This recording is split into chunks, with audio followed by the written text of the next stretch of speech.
ఖాళీ నవార్ అల్లనికి 2000 అంట గైజ్. మళ్ళీ మంచం మనదే నవార్ మనదే, అయినా గిప్పుడెందుకు అక్క నీకు నవార్ అల్లేటోళ్ళు అని అనుకుంటారు కదా. సో యాక్చువల్గా గైజ్ మనది టెర్రస్ గార్డెన్ కదా, అండ్ చెట్లకి ఓంగా ఖాళీ ప్లేస్ చాలానే ఉంది. మేము మోస్ట్ ఆఫ్ ద టైం అయితే ఇంట్లో కన్నా బయటనే ఎక్కువ స్పెండ్ చేస్తాం. చైర్ల మీద ఎంతసేపు అని కూర్చుంటాం, నడుము నొప్పి వస్తుంది, and it's not so convenient కదా.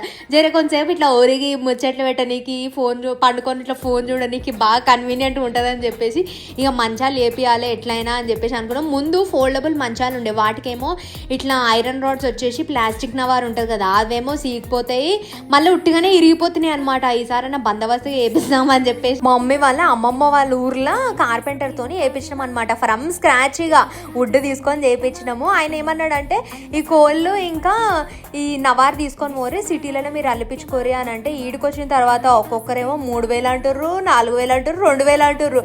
మా అమ్మ ఇదేంది అని చెప్పి కొంచెం తెలిసిన వాళ్ళతో తక్కువ ప్రైస్కి అల్లిపించినాం గైస్. చలిమంటలు బాగానే కడాయిలు వేసుకున్నారు అని అనుకుంటున్నారు కదా గైస్. యాక్చువల్గా ముందు ఒకటి గంప ఉండే అనమాట. ఆ గంపనేమో ఊకే అటు ఇటు గుంజంగా కింద బేస్ ఖరాబ్ అవుతుంది, ఫ్లోర్ కూడా ఖరాబ్ అవుతుంది. అందుకని పెద్ద కడాయి కొనేసి దాంట్లో వుడ్ వేసుకొని ఫైర్ వేసుకుంటాం. అండ్ దాని కింద ఒక చిన్న స్టాండ్ ఉందన్నమాట.